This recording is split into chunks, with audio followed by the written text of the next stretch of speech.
Hi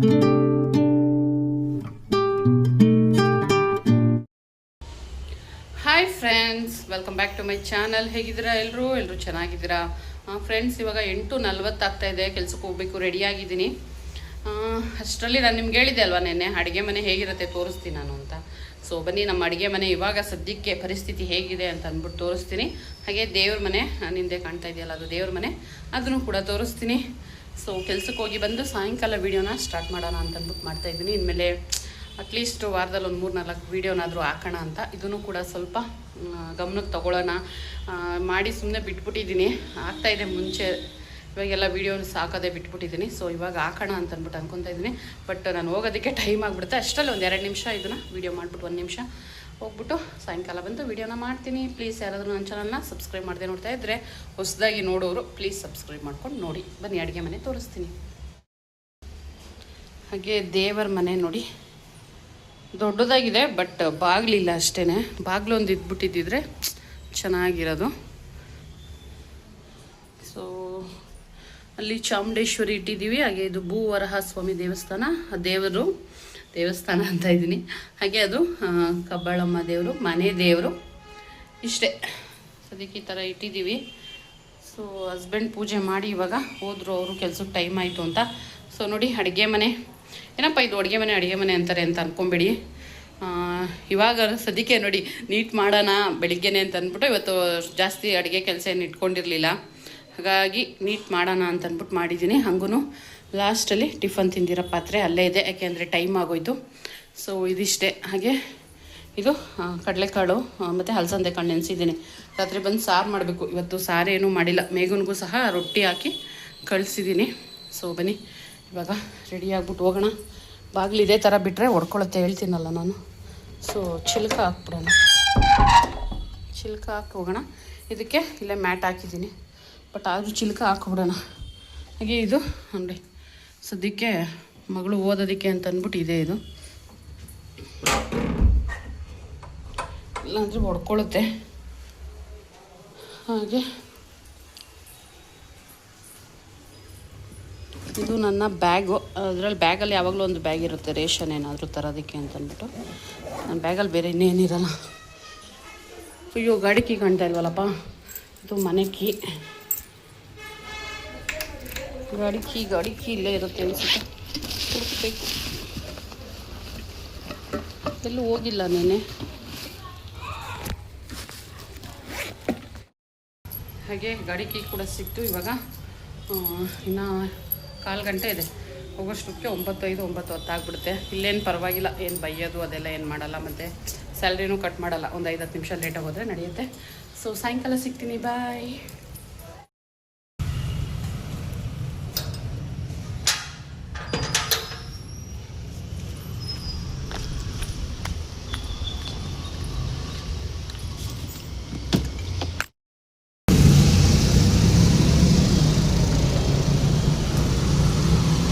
friends ಇವಾಗ factory ಹತ್ರ ಬಂದೆ, ಆದರೆ ಫ್ಯಾಕ್ಟ್ರಿಯಿಂದ ಓಪನ್ ಆಗಿಲ್ಲ.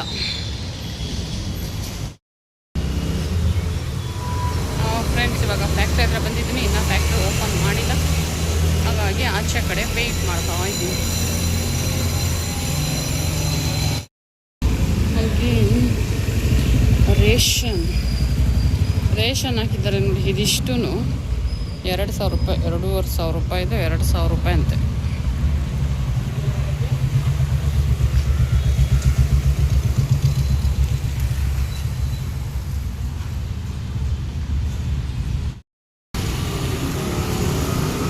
ಅದು ನಾಯಿ ನೋಡಿ ಹೆಂಗಟ್ಸ್ಕೊಂಡು ಹೋಗ್ತೈತಿ. ಓಪನ್ ಮಾಡಿದ್ದಾರಾ? ಹಾಂ, ಅರ್ಜುನ್ ಬಂದಿಲ್ಲ.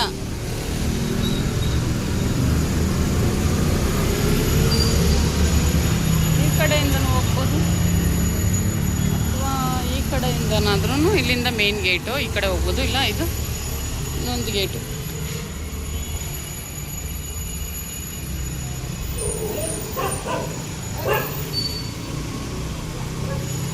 ಈ ನಾಯಿದೊಂದು ಕಾಟ.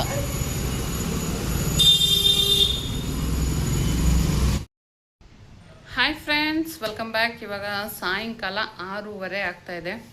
ಇವಾಗ ಕೆಲಸದಿಂದ ಮನೆಗೆ ಬಂದೆ. ಹಾಗೆ ಕೆಲಸದಿಂದ ಮನೆಗೆ ಬರ್ತಾ ಡೈಲಿ ಏನು ಬೇಕೋ ಅದನ್ನೆಲ್ಲ ನಾನು ತಂದುಬಿಡ್ತೀನಿ. ಹಾಗೆ ಏನು ತೊಗೊಂಡು ಬಂದಿದ್ದೀನಿ ಅಂತ ತೋರಿಸ್ತೀನಿ ಇವತ್ತು. ಸೊ ಕೆಲಸ 9ರಿಂದ 5:30 ತನಕ ಕೆಲಸ ಮಾಡಿ ಹಂಗೆ ಬರ್ತಾನೆ ಅಂದವೆ ನಾನು ಏನೇನು ಬೇಕೆಲ್ಲ ತಂದುಬಿಟ್ಟಿರ್ತೀನಿ. ಹಾಗೆ ಇವತ್ತಿನ ನನ್ನ ಸಂಪಾದನೆ ಎಷ್ಟು 13,000 ಅಂದರೆ 30 ದಿವಸಕ್ಕೆ ಎಷ್ಟಾಗುತ್ತೆ ಲೆಕ್ಕ ಮಾಡ್ಕೊಳ್ಳಿ. ಒಂದು ದಿವ್ಸಕ್ಕೆ ಒಂದು 400-450 ಬೀಳ್ಬೋದು. ಆದರೆ ನಾನು ಇವಾಗ ಖರ್ಚು ಮಾಡ್ಕೊಂಡು ಬಂದಿರೋದು ಎಷ್ಟು ಅಂತ ಅಂದ್ಬಿಟ್ಟು ನಾನು ನಿಮ್ಮ ಜೊತೆ ಶೇರ್ ಮಾಡ್ತೀನಿ. ಸೊ ಇವಾಗ ಏನೇನು ತಂದಿದ್ದೀನಿ ಅಂತ ತೋರಿಸ್ತೀನಿ ರೀ ಫ್ರೆಂಡ್ಸ್. ಇವಾಗ ಸದ್ಯಕ್ಕೆ ನಮ್ಮ ಮನೆಯಲ್ಲಿ ಕಾಳು ನೆನೆ ಹಾಕಿದ್ದೆ, ಬಟ್ ಕಾಳು ನಾಳೆ ಬೆಳಿಗ್ಗೆ ಸಾಂಬಾರು ಮಾಡೋಣ ಅಂತ ಇವಾಗ ಮಶ್ರೂಮ್ ತೊಗೊಂಡು ಬಂದಿದ್ದೀನಿ. ಸೊ ಮಶ್ರೂಮ್ ಪಲಾವ್ ಬಿರಿಯಾನಿ ಏನು ಹೇಳ್ತಾರೆ ಅದು. ಹಾಗೆ ಮೊಸರು ಖಾಲಿಯಾಗಿತ್ತು. ಇವತ್ತು ಮೊಸರನ್ನ ತೊಗೊಂಡೋಗಿದ್ನಲ್ಲ ಬೆಳಿಗ್ಗೆ, ಮಧ್ಯಾಹ್ನಕ್ಕೆ ಊಟಕ್ಕೆ, ಹಾಗಾಗಿ ಮೊಸರು ಖಾಲಿಯಾಗಿತ್ತು. ಮೊಸರು ತೊಗೊಂಡು ಬಂದಿದ್ದೀನಿ. ಹಾಗೆ ಮನೇಲಿ ಯಾವಾಗಲಾದರೂ ಬೇಜಾರಾದಾಗ ತಿನ್ನೋಕ್ಕೆ ಅಂತ ತೊಗೊಂಡು ಬಂದೆ. ಕಡಲೆಪುರಿ ತೊಗೊಂಡು ಬಂದೆ, ಆದರೆ ಖಾರ ಬೂಂದಿನೇ ಇಲ್ಲ ನೋಡಿ, ಖಾಲಿ ಆಗ್ಬಿಟ್ಟಿದೆ. ಸೊ ಹಾಗಾಗಿ ಅದ್ರ ಕಾರ್ಯಕ್ರಮ ಇಲ್ಲ ಇವಾಗ. ಹಾಗೆ ನೋಡಿ ತರಕಾರಿ, ಹಾಗೆ ಇದು ರೇಷನ್ ನೋಡಿ, ರೇಷನ್ ತೊಗೊಂಡು ಬಂದಿದ್ದೀನಿ. ಮೈದಾ ಹಿಟ್ಟು, ಹಾಗೆ ಧನಿಯಾ ಪುಡಿನೂ ಖಾಲಿಯಾಗಿತ್ತು, ಧನಿಯಾ ಪುಡಿ. ಆಮೇಲೆ ಇನ್ನೇನು ಬೇಕಿತ್ತು, ಕಡಲೆಬೇಳೆ, ಅಕ್ಕಿ ಖಾಲಿಯಾಗಿತ್ತು, ಅಕ್ಕಿನೂ ತೊಗೊಂಡು ಬಂದಿದ್ದೀನಿ. ನಾನು ಜಾಸ್ತಿ ತರಲ್ಲ, ಒಂದು 5-5 kg ತಂದಿಟ್ಕೊತೀನಿ. ಹಾಗೆ ಚಿಕನ್ ಮಸಾಲ ಇರಲಿ ಅಂತ ನಲ್ಲಿ ಯಾವಾಗಲೂ ಹೀಗೆ ಕಡಲೆಕಾಳು, ಹಲಸಂದೆ ಕಾಳು, ಹಾಗೆ ಇದಿಷ್ಟು ನಾನು ಬರ್ತಾ ರೇಷನ್ ತೊಗೊಂಡು ಬಂದಿರೋದು. ಸೊ ಮಶ್ರೂಮ್ಗೆ 100 ರೂಪಾಯಿ ಆಯಿತು, ಮೊಸರಿಗೆ 28 ಆಯಿತು. ಹಾಗೆ ತರಕಾರಿ ತೊಗೊಂಡು ಬಂದಿದ್ದೀನಿ. ತರಕಾರಿ ಏನು ತೊಗೊಂಡ್ಬಂದಿದ್ದೀನಿ ಅಂತಂದರೆ ಪುದೀನ ಬೇಕಿತ್ತು, ಪುದೀನ ಖಾಲಿಯಾಗಿತ್ತು. ಹಾಗೆ ಸೌತೆಕಾಯಿ, ಇದು ಕ್ಯಾಪ್ಸಿಕಮ್ಮು, ಆಲೂಗೆಡ್ಡೆ, ಬಾಳೆಕಾಯಿ, ಇಷ್ಟಕ್ಕೆ 110 ರೂಪಾಯಿ ಆಯಿತು. ಸೊ ನೋಡಿ, ಒಂದು ಕವರಲ್ಲಿ ಇಷ್ಟು ತರಕಾರಿಗೆ 110 ರೂಪಾಯಿ. ಹಾಗೆ ಇದೆಲ್ಲ 753 ರೂಪಾಯಿ ಆಯಿತು. ಸೊ ಟೋಟಲ್ ಮಾಡಿ ಹೇಳ್ತೀನಿ ರೀ ಎಷ್ಟಾಗುತ್ತೆ ಅಂತ ಅಂದ್ಬಿಟ್ಟು. 753, 750 ಅಂದ್ಕೊಳ್ಳಿ, ಇದೊಂದು 110. 750 + 110 860. 860 ಪ್ಲಸ್ ಒಂದು 100 960 ಪ್ಲಸ್ ಒಂದು 30 ರೂಪಾಯಿ ಅಂದ್ಕೊಳ್ಳಿ. ಅದು 960. ಓಹೋ 960 ಪ್ಲಸ್ 30 990 ರೂಪಾಯಿ ಖರ್ಚು ಮಾಡಿದ್ದೀನಲ್ಲ ಇವತ್ತು ನೋಡಿ. ಇಷ್ಟಕ್ಕೆ 990 ರೂಪಾಯಿ ಆಯಿತು ರೇಷನ್ಗೆ. ಹಾಗೆ ಇವಾಗ ಅಡುಗೆ ಕಾರ್ಯಕ್ರಮ ನಂದು ಇಲ್ಲದೆ ಇರೋದ್ರಿಂದ ಸದ್ಯಕ್ಕೆ ಊಟ ತೊಗೊಂಡೋಗಿರೋ ಬಾಕ್ಸ್ ಎಲ್ಲ ತೊಳೆದು, ಮತ್ತು ಬೇರೆ ಬೆಳಿಗ್ಗೆ ಇಟ್ಟೋಗಿದ್ನಲ್ಲ ಪಾತ್ರೆಗಳು, ಅದೆಲ್ಲನೂ ಸಹ ತೊಳಿಬೇಕು. ಅದೆಲ್ಲ ತೊಳೆದಾದ್ಮೇಲೆ ಸ್ವಲ್ಪ ತರಕಾರಿ ಹೆಚ್ಕೊಡೋದು ಅದೆಲ್ಲನೂ ಸಹ ಮಾಡಬೇಕು. ಬೇಗ ಮಾಡ್ತಾಳೆ ಇವಾಗ. ಏನು ಮಶ್ರೂಮ್ ಬಿರಿಯಾನಿ ಅಥವಾ ಮಶ್ರೂಮ್ ಪಲಾವ್, ಒಂದು ಪಾವ್ ಹಾಕ್ಕೊಂಡ್ರೆ ಸಾಕು. ಒಂದು ಕಾಲು ಹಾಕಿದ್ರೇ ಜಾಸ್ತಿ ಆಗಿಬಿಡುತ್ತೆ. ಒಂದು ಪಾವ್ ಹಾಕ್ಕೊಂಡ್ರೆ 3 ಜನಕ್ಕೆ ಸಾಕಾಗುತ್ತೆ. ಸಂಜೆಯವ್ರಿಗೆ ಇವತ್ತು ಕೆಲಸ ಲೇಟ್ ಆಗುತ್ತೆ, ಅಲ್ಲೇ ಊಟ ಮಾಡ್ಕೊಂಡು ಬರ್ತಾರೆ ಅವರು. ಸೊ ಹಾಗಾಗಿ, ಇಲ್ಲಾಂದರೆ ಅವರು ಮಶ್ರೂಮ್ ಬಿರಿಯಾನಿ ತಿನ್ನಲ್ಲ, ಮಶ್ರೂಮ್ ಎಲ್ಲ ಹಾಕ್ಕೊಂಡು ತಿನ್ನೋದವರು, ಮಶ್ರೂಮ್ ತಿನ್ನಲ್ಲ ಅವರು. ಅದಕ್ಕೋಸ್ಕರ ಅದಕ್ಕೆ ನಾವು ಇವತ್ತು ಮಾಡ್ಕೊತಾ ಇದ್ದೀವಿ ಮಶ್ರೂಮ್ ಬಿರಿಯಾನಿನ. ಸೊ ಸಾಂಬಾರು ನಾಳೆ, ಕಡಲೆಕಾಳು ಮತ್ತು ಹಲಸಂದೆ ಕಾಳು ನೆನೆಸಿದ್ದೀನಲ್ಲ, ಅದನ್ನು ನಾಳೆ ಮಾಡ್ತೀನಿ. ಹಾಗೆ ರೇಷನ್ ಎಲ್ಲ ಮನೇಲಿ ಒಂದ್ಸರಿ ಚೆಕ್ ಮಾಡಬೇಕು, ಯಾವುದಿದೆ ಯಾವುದಿಲ್ಲ ಅಂತಂದ್ಬಿಟ್ಟು. ಒಂದೊಂದ್ಸರಿ ಸುಮ್ಮನೆ ತಂದು ಇಟ್ಬಿಡ್ತಾ ಇರ್ತೀನಲ್ವ, ಹಾಗಾಗಿ ಎಲ್ಲ ನೋಡ್ಕೊಬೇಕು. ಅದು ಕೂಡ ನೋಡೋಣ, ಆದರೆ ಅದು ಮಾಡ್ತೀನಿ. ಇಲ್ಲ ಅಂತಂದರೆ ಇವತ್ತು ಅಡುಗೆ ಕಾರ್ಯಕ್ರಮ ಇಲ್ದಿರೋದ್ರಿಂದ ಸ್ವಲ್ಪ ಹೆಚ್ಕೊಡೋದು ಅದೆಲ್ಲ ಮಾಡಿ ಪಾತ್ರೆ ಎಲ್ಲ ತೊಳೆದ್ಬಿಟ್ರೆ ಇವತ್ತಿನ ಕೆಲಸ ಮುಗೀತು.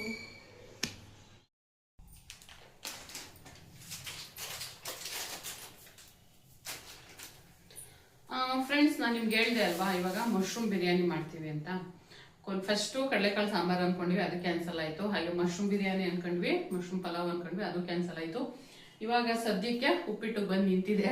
ಸೊ ಉಪ್ಪಿಟ್ಟು ಚೇಂಜ್ ಆಗೋಕ್ಕಿಂತ ಮುಂಚೆ ಉಪ್ಪಿಟ್ಟು ಮಾಡಿಬಿಡ್ತೀನಿ. ಇಬ್ರಿಗೇನೆ ಉಪ್ಪಿಟ್ಟು ಮಾಡ್ತಾ ಇರೋದು, ಅದಕ್ಕೋಸ್ಕರ ಮಶ್ರೂಮ್ ಬೇಡ ಅಂತ ಅಂದ್ಬಿಟ್ಟು ಇದು ಮಾಡ್ತಾ ಇದ್ವಿ. ಹಾಗೆ ಉಪ್ಪಿಟ್ಟು ಮಾಡ್ತಾ ಇದ್ದೀನಿ. ಹಾಗೆ ಇವಾಗ ಬಜ್ಜಿ ಮಾಡೋಣ ಅಂತ ಅಂದ್ಬಿಟ್ಟು ಬಾಳೆಕಾಯಿ ತೊಗೊಂಡು ಬಂದಿದ್ನಲ್ಲ, ಸೊ ಒಂದೇ ಒಂದು ಬಾಳೆಕಾಯಿ ಯೂಸ್ ಮಾಡಿ ಬಜ್ಜಿ ಮಾಡೋಣ ಅಂತ ಅಂದ್ಬಿಟ್ಟು ಬಜ್ಜಿ ಹಿಟ್ಟು ಕಲ್ಸೋಕ್ಕೆ ಅಂತ ಬಂದಿದ್ದೀನಿ ಇವಾಗ ಸದ್ಯಕ್ಕೆ. ಅದಾದಮೇಲೆ ಉಪ್ಪಿಟ್ಟು ಮಾಡಬೇಕು. ಸೊ ಈಗ ಮಶ್ರೂಮ್ ಬಿರಿಯಾನಿ ಹೋಗಿ, ಸೊ ಇವಾಗ ಪಾತ್ರೆ ತಗೊಂಡು ಎಲ್ಲ ಕಲಿಸ್ಬಿಟ್ಟು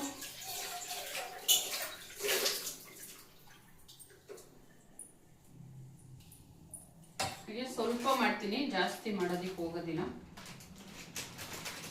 ಅದಕ್ಕೆ ನಾನು ಇದನ್ನೆಲ್ಲ ಫ್ರಿಡ್ಜಲ್ಲೇ ಇಡೋದು, ಇದೆಲ್ಲ ನಾನು ಆಚೆ ಇಡಲ್ಲ, ಇದೆಲ್ಲ ಫೇಸ್ ಕಟ್ ಮಾಡೋದು.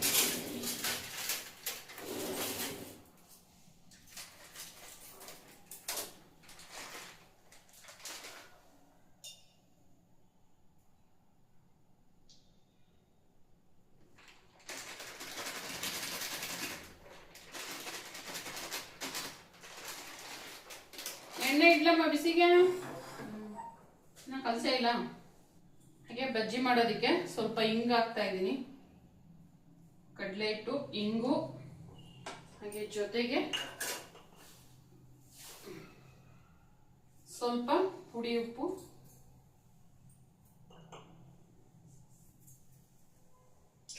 ಹಾಗೆ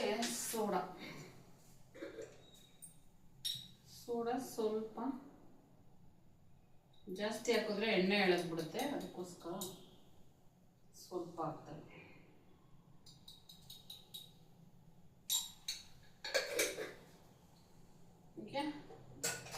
ಖಾರದ ಪುಡಿ ಹಾಕಿ ಅಲ್ವೇನೋ ಅಲ್ವಾ, ಆಯ್ತಾ?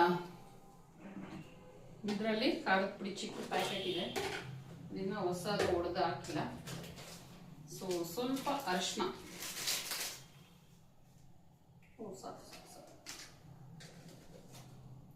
ಸ್ವಲ್ಪ ಜೀರಾ ಪೌಡರ್ ಹಾಕ್ತಾ ಇದ್ದೀನಿ. ಜೀರಿಗೆ ಏನಾದರೂ ಹಾಕೋಬೋದು. ಹಾಗೆ ಜೀರಾ ಪೌಡರ್,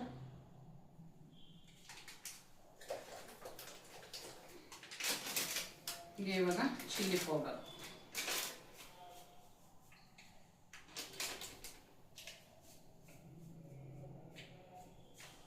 ನೀರು ಆನ್ ಮಾಡ್ದ? ಓ, ಜಾಸ್ತಿ ಆಗೋಗ್ತದೆ ಖಾರದ ಪುಡಿ. ಸೊ ಇದಿಷ್ಟು ಹಾಕಿ ಇವಾಗ ಕೈ ಕುಯ್ಕೊಂಬಿಟ್ಟಿದೆ, ಉಪ್ಪಿಗೆ ಉರಿತಾ ಇದೆ.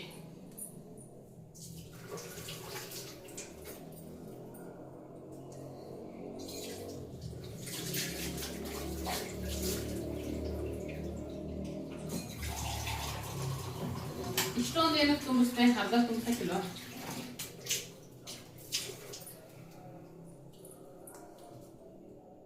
ಫ್ರೆಂಡ್ಸ್, ಇವಾಗ ಎಲ್ಲ ಮಿಕ್ಸ್ ಮಾಡಿಬಿಟ್ಟು ಕಲಿಸ್ಬಿಟ್ಟು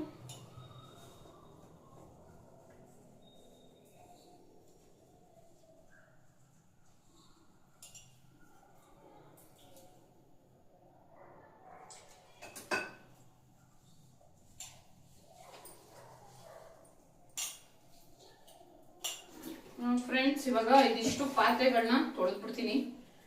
ನಮ್ಮದು ಬಾಕ್ಸು ಮತ್ತೆ ಇದು ಏನದು ಬೆಳಿಗ್ಗೆ ಟಿಫನ್ ತಿಂದಿರೋದು ಪ್ಲೇಟ್ಗಳು ಇಷ್ಟು ಇವಾಗ ತೊಳೆದ್ಬಿಟ್ಟು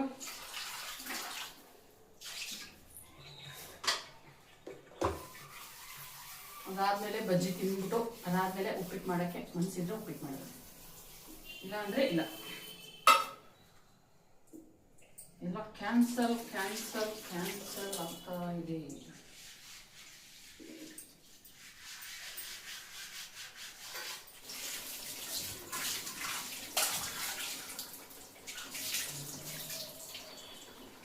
ಪಾತ್ರೆ ತೊಳೆದಿದ್ದಾಯ್ತು. ಹಾಗೆ ಇವಾಗ ಬಜ್ಜಿ ರೆಡಿ ಮಾಡ್ತಾ ಇದ್ದೀವಿ. ಯಾಕೆ ಇಷ್ಟೊಂದು ಇದು ಬಿಟ್ಕೋತೈತದ? ನೀರು ಹಾಕ್ದ? ಏನು ಹಾಕಿ ಇಲ್ಲ, ಅಂಟ್ಕೋತಾನೆ ಇಲ್ಲ. ಫಸ್ಟ್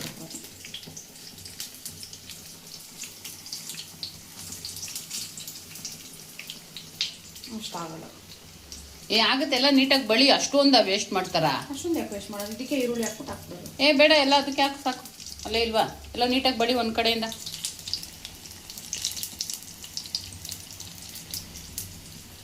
ಸೊ ಇವಾಗ ಬಾಳೆಕಾಯಿ ಬಜ್ಜಿ ಟೇಸ್ಟ್ ಮಾಡೋದು. ಬಿಸಿ ಇದೆ ಇನ್ನು, ಇಷ್ಟೇ ಮುಗೀತು. ನೀಟಾಗಿ ಬಳದ್ರೆ ಅದೇ ಎಲ್ಲದಕ್ಕೂ ಆಗುತ್ತಪ್ಪ. ಅದನ್ನೇನು ವೇಸ್ಟ್ ಮಾಡ್ತೀಯ, ಹಂಗೆ ಮಾಡಿಬಿಡು. ಫ್ರೆಂಡ್ಸ್, ಇವಾಗ ಬಾಳೆಕಾಯಿ ಬಜ್ಜಿ ತಿಂತಾಯಿದ್ದೀನಿ. 8 ಗಂಟೆ ಆಗಿದೆ, ಇನ್ನು ಅಡುಗೆಗೆ ಏನು ಕಾರ್ಯಕ್ರಮ ಶುರು ಮಾಡಿಲ್ಲ, ಮಾಡಬೇಕು. ಸೊ ನೋಡೋಣ ಏನು ಉಪ್ಪಿಟ್ಟೆ ಮಾಡೋದಂತ ಡಿಸೈಡ್ ಮಾಡಿದ್ವಿ. ಒಂದು ಚಿಕ್ಕ ಗ್ಲಾಸಲ್ಲಿ ರವೆ ಹಾಕಿ ಒಂದೆರಡು ಈರುಳ್ಳಿ ಹಸಿಮೆಣಸಿನ್ಕಾಯಿ ಎಲ್ಲ ಹಾಕಿ ಉಪ್ಪಿಟ್ಟು ಮಾಡ್ಕೊಂಬಿಡೋಣ, ಸಾಕಾಗುತ್ತೆ. ಸೊ ಇವಾಗ ಸದ್ಯಕ್ಕೆ ಬಜ್ಜಿ ತಿಂತೀನಿ.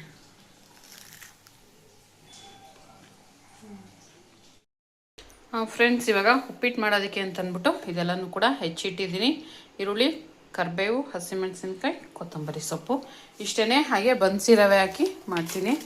ಇದೊಂದೇ ಗ್ಲಾಸಲ್ಲಿ ಒಂದೇ ಒಂದು ಗ್ಲಾಸ್ ಹಾಕಿ ಮಾಡ್ತೀನಿ, ಸ್ವಲ್ಪ ಸಾಕು. ಬಜ್ಜಿ ಎಲ್ಲ ತಿಂದಿದ್ದೀವಲ್ಲ, ಹಾಗಾಗಿ ಈ ಗ್ಲಾಸಲ್ಲಿ ಮಾತ್ರ ರವೆ ಹಾಕಿ ನಾನು ಉಪ್ಪಿಟ್ಟು ಮಾಡ್ತೀನಿ, ಸಾಕು ಇಷ್ಟೇ ಅಂತಂದ್ಬಿಟ್ಟು. ಸೊ ಬನ್ನಿ ಇವಾಗ ಸ್ಟವ್ ಹಚ್ಚಿ ಉಪ್ಪಿಟ್ಟನ್ನ ಮಾಡೋಣ. ಫ್ರೆಂಡ್ಸ್, ನಾನಿವಾಗ ಮೆಂತ್ಯ ನೆನೆ ಹಾಕ್ತಾ ಇದ್ದೀನಿ. ಸೊ ಯಾತಕ್ಕಪ್ಪ ಅಂತಂದರೆ ಅದಕ್ಕೆ ಒಂದು ದೊಡ್ಡ ಸ್ಟೋರಿನೇ ಇದೆ. ನಾನು ನಿಮಗೆ ಅದನ್ನು ನೆಕ್ಸ್ಟ್ ವಿಡಿಯೋದಲ್ಲಿ ತಿಳಿಸ್ತೀನಿ. ಸದ್ಯಕ್ಕೆ ನೋಡಿ, ಗಾಜನ್ ಬಾಟಲ್ಗೆ ಸ್ವಲ್ಪ ಮೆಂತ್ಯ ಹಾಕಿದ್ದೀನಿ. ಒಂದಿಷ್ಟು ಹಾಕ್ಬಿಟ್ಟು ನೀರು ಹಾಕ್ಬಿಟ್ಟು ನೆನೆಸಿಡ್ತೀನಿ. ಸೊ ಬನ್ನಿ ಇವಾಗ ನೀರು ಹಾಕಿ ಇದಕ್ಕೆ ನೆನೆಸಿಡೋಣ. ಫ್ರೆಂಡ್ಸ್, ಇವಾಗ ನೀರು ಹಾಕಿ ನೆನೆಯೋಕ್ಕೆ ಬಿಟ್ಟಿದ್ದೀನಿ. ಈಗ ಮೆಂತ್ಯನ ಮುಚ್ಚಳ ಹಾಕಿ ಇಡ್ತಾ ಇದ್ದೀನಿ. ಹಾಗೆ ಇದನ್ನ ಬೆಳಿಗ್ಗೆ ಏನು ಮಾಡ್ತೀನಿ ಅಂತ ಅಂದ್ಬಿಟ್ಟು ನಿಮಗೆ ಬೆಳಿಗ್ಗೆ ಇಡ್ತೀನಿ. ಸೊ ಅದನ್ನ ನೆಕ್ಸ್ಟ್ ವಿಡಿಯೋದಲ್ಲಿ ತಿಳಿಸ್ತೀನಿ. ಇವಾಗ ಇದನ್ನ ಎತ್ತಿಟ್ಬಿಟ್ಟು ಏನು ಹೇಳ್ತಾರೆ, ಮಶ್ರೂಮು ಆಮೇಲೆ ಅನ್ನ ಸಾರು ಎಲ್ಲ ಹೋಗಿ ಕೊನೆಗೆ ಉಪ್ಪಿಟ್ಟು ರೆಡಿಯಾಗಿದೆ. ಉಪ್ಪಿಟ್ಟನ್ನ ತಿನ್ಕೊಂಡು ಇಷ್ಟು ಮಾಡಿದ್ದೀನಿ ಇಬ್ರಿಗೆ. ಇದು ಜಾಸ್ತಿ ಆಯ್ತು, ಇವಾಗ ಜಾಸ್ತಿ ಆಯ್ತಮ್ಮ. ನಾನು ತಿಂತೀನಿ. ಮೇಡಮ್ ಹೊಟ್ಟೆ ಸಿಗ್ತಾ ಇರಬೇಕು, ಅದಕ್ಕೆ. ಇಲ್ಲ ಅಂದರೆ ಮೂಸು ನೋಡಲ್ಲ. ನಮ್ಮ ಮನೇಲಿ ಕೊನೆಗೆ ಬೆಳಿಗ್ಗೆ ಚಿತ್ರಾನ್ನದಲ್ಲಿ ಸ್ಟಾರ್ಟ್ ಆಗಿ ರಾತ್ರಿ ಉಪ್ಪಿಟ್ಟಲ್ಲಿ ಮುಗಿತಾ ಇದೆ. ಸೊ ಇದಾಗಿತ್ತು ಇವತ್ತಿನ ವಿಡಿಯೋ. ಹಾಗೆ ನೆಕ್ಸ್ಟ್ ವಿಡಿಯೋದಲ್ಲಿ ಸಿಗ್ತೀನಿ. Bye friends. ಉಪ್ಪಿಟ್ಟು ತಿಂದು ಮಲ್ಕೊಡೋದು. ಬಾಯ್.